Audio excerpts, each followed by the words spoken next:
हर हर महादेव। सभी को जय माँ दुर्गा। आप सभी को गुप्त नवरात्रि की बहुत बहुत शुभकामनाएं। माघ मास के शुक्ल पक्ष की प्रतिपदा तिथि 10 फरवरी शनिवार से गुप्त नवरात्रि प्रारंभ हो चुके हैं, जो 18 फरवरी तक रहेंगे।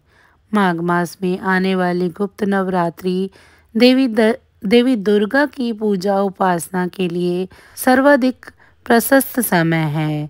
इस समय के नवरात्रि में माँ दुर्गा के साथ माँ सरस्वती, माँ लक्ष्मी व माँ काली का भी अर्चन किया जाता है। शास्त्रों के अनुसार गुप्त नवरात्रों में 10 महाविद्याओं की पूजा का विधान है। ये 10 महाविद्याएं इस प्रकार हैं: माँ काली, तारा, छिन्नमस्ता, षोडशी, भुवनेश्वरी, त्रिपुर, भैरवी, धूमावती, बंगलामुखी, मातंगी व कमला।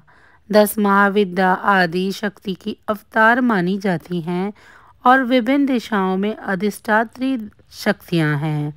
तंत्र साधना करने वाले इन महादेवियों की पूजा गुप्त रूप से करते हैं, इसीलिए इनको गुप्त नवरात्रि कहा जाता है। चलिए अब जानते हैं गुप्त नवरात्रि का क्या महत्व होता है। गुप्त नवरात्रि में देवी दुर्गा की पूजा करने से व्यक्ति के जीवन में व्याप्त सभी दुखों का नाश होता है, साथ ही साधक को मनवांछित फल की प्राप्ति होती है। इन 9 दिनों में साधक महाविद्याओं की देवियों को कठिन भक्ति से प्रसन्न करते हैं। माँ प्रसन्न होकर व्यक्ति विशेष की सभी मनोकामना पूर्ण करती है। शास्त्रों में उल्लेख है कि गुप्त नवरात्रि में दुर्गा सप्तशती के 13 अध्यायों का पाठ करने से धन धान्य व संतान सुख की प्राप्ति होती है। साथ ही इन 9 दिनों में विभिन्न 9 शक्तिपीठों के दर्शन करने का भी विधान है। शीला माता, जीर्ण माता, ज्वाला देवी, दधि माता सहित विभिन्न शक्तिपीठों के साथ ही अपनी कुल देवी के दर्शन करना पुण्यदायी है। वहीं रामचरितमानस का पाठ व हनुमान जी की उपासना करना बहुत शुभ है, जिससे बल, बुद्धि और विद्या की प्राप्ति होती है। चलिए अब जानते हैं गुप्त नवरात्रि पूजा विधि के बारे में। उपासक को सूर्य उदय से पहले स्नान करके स्वच्छ वस्त्र धारण करने चाहिए। अब लकड़ी की चौकी पर लाल वस्त्र बिछाकर उस पर चावलों से अष्टकमल बनाएं एवं उस पर श्रीफल रखें। अपनी इष्ट के अनुसार देवी माता की प्रतिमा या चित्र विराजमान करें। पूजा के दौरान माता को रोली, मोली, अक्षत व पुष्प अर्पित करें। लौंग व बताशे का भोग चढ़ाना चाहिए। इसके साथ कलश स्थापना करते समय माँ को लाल पुष्प व चुनरी भी अर्पित करें।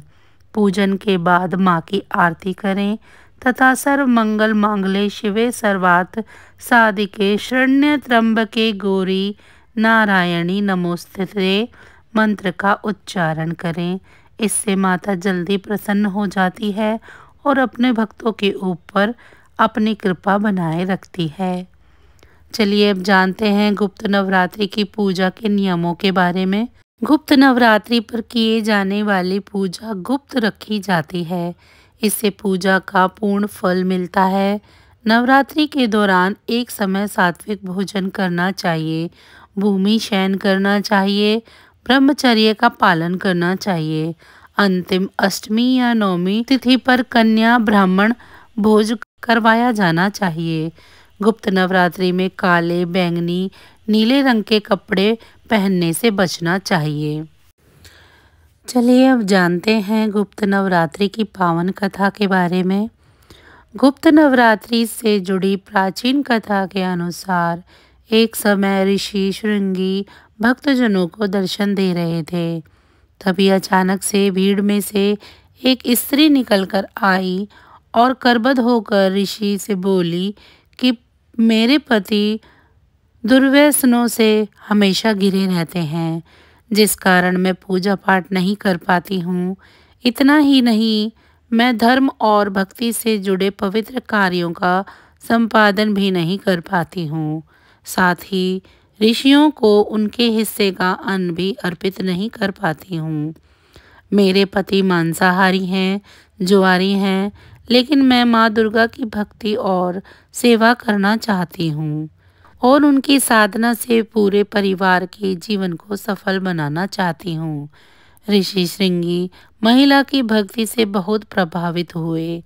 ऋषि ने स्त्री को उपाय बताते हुए कहा कि वासंतिक और शारदीय नवरात्रि से तो आम जनमानस परिचित हैं, लेकिन इसके अतिरिक्त भी 2 नवरात्रे और होते हैं जिन्हें गुप्त नवरात्रि के नाम से जाना जाता है। उन्होंने कहा कि प्रकट नवरात्रि में 9 देवियों की उपासना होती है, तो गुप्त नवरात्रि में 10 महाविद्याओं की साधना की जाती है। गुप्त नवरात्रि की प्रमुख देवी स्वरूप का नाम सर्वेश्वर्य कारिणी देवी है। जो भी भक्त इन नवरात्रि में माता दुर्गा की पूजा अर्चना करता है तो उसका जीवन जरूर सफल होता है। ऋषि श्रृंगी आगे कहते हैं कि लोभी, कामी, व्यसनी, मांसाहारी और पूजा पाठ न कर सकने वाला यदि गुप्त नवरात्रि के दौरान माता की पूजा करता है तो उसे जीवन में कुछ और करने की जरूरत नहीं होती। ऋषि श्रृंगी के वचनों को सुन उस स्त्री ने पूर्ण श्रद्धा से गुप्त नवरात्रि की पूजा की। माँ स्त्री की भक्ति भाव से प्रसन्न हुई और जिससे उसके जीवन में परिवर्तन आने लगा। देखते ही देखते उसके घर में सुख शांति आ गई और पति भी सही रास्ते पर आ गया।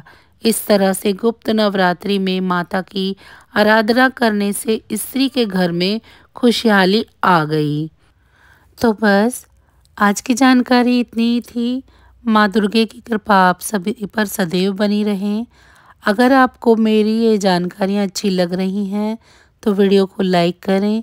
चैनल को सब्सक्राइब नहीं किया है तो चैनल को सब्सक्राइब कर लें और कमेंट बॉक्स में जय माँ दुर्गा ज़रूर लिखें। और साथ ही साथ मुझे ये भी बताएं कि आप सभी को मेरी ये जानकारियाँ कैसी लग रही हैं। इसी के साथ अब मुझे दीजिए इजाज़त। आप सभी का बहुत बहुत धन्यवाद।